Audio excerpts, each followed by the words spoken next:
అంబేద్కర్ భావాజాలంతో పాలన చేయగల పార్టీని ఎన్నుకోవాలి.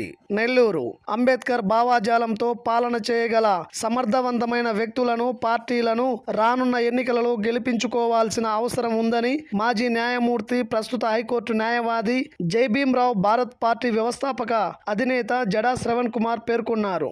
నెల్లూరు నగరంలోని స్థానిక పుర మందిరంలో హ్యూమన్ రైట్స్ ప్రొటెక్షన్ కమిటీ ఆధ్వర్యంలో అవగాహన సదస్సు కార్యక్రమాన్ని గురువారం నిర్వహించారు. ఈ కార్యక్రమానికి జడా శ్రవణ్ కుమార్ ముఖ్య అతిథిగా పాల్గొన్నారు. ఈ సందర్భంగా ఆయన మాట్లాడుతూ, దమనకాండ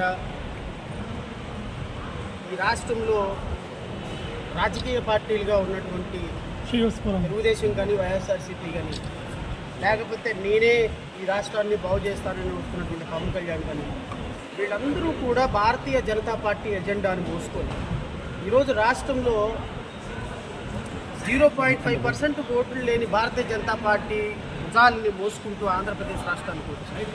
ఇక్కడ ఉన్నటువంటి ఎస్సీల మీద, ఎస్టీల మీద, క్రిస్టియన్ల మీద, ముస్లిమ్స్ మీద అజమాయిషీ చలాయించాలని చూసేటువంటి ఒక భారతీయ జనతా పార్టీ ఐడియాలజీని ఈ రాష్ట్ర పార్టీల పేరిట ఆంధ్రప్రదేశ్ రాష్ట్రంలో చొప్పించడం అనేది అత్యంత దుర్మార్గకరం. ఈరోజు హ్యూమన్ రైట్స్ కౌన్సిల్ ఆధ్వర్యంలో జరిగినటువంటి ఈ శిక్షణ తరగతుల్లో లేకపోతే సదస్సులో ఈరోజు రాష్ట్రంలో జరుగుతున్నటువంటి 1956 నుంచి ఈ రోజు వరకు 2023 సంవత్సరం వరకు, అంటే ఆంధ్రప్రదేశ్ రాష్ట్రం ఏర్పడిన దగ్గర నుంచి వరకు జరిగినటువంటి చుండూరు, కారంచేడు, నీకుండ, పట్టికుప్పం, నిన్న మొన్నటి వరకు సుధాకర్ దగ్గర నుంచి డాక్టర్ అచ్చెన్న అంశాల వరకు చూసుకుంటే కొన్ని వేల మంది దళితులు అసూలు బాసిన ఒక్క అభ్యర్థికి, ఒక్క వ్యక్తికి కూడా ఈరోజు శిక్ష పడలేదు అంటే ఏ సమాజంలో బతుకుతున్నామో మనం అర్థం చేసుకోవాలి. 2024లో రాష్ట్ర ప్రజలకు అత్యంత కీలకమైనటువంటి సంవత్సరం. ఈ కీలకమైనటువంటి సంవత్సరంలో ఎలక్షన్స్ కూడా జరగబోతున్నాయి.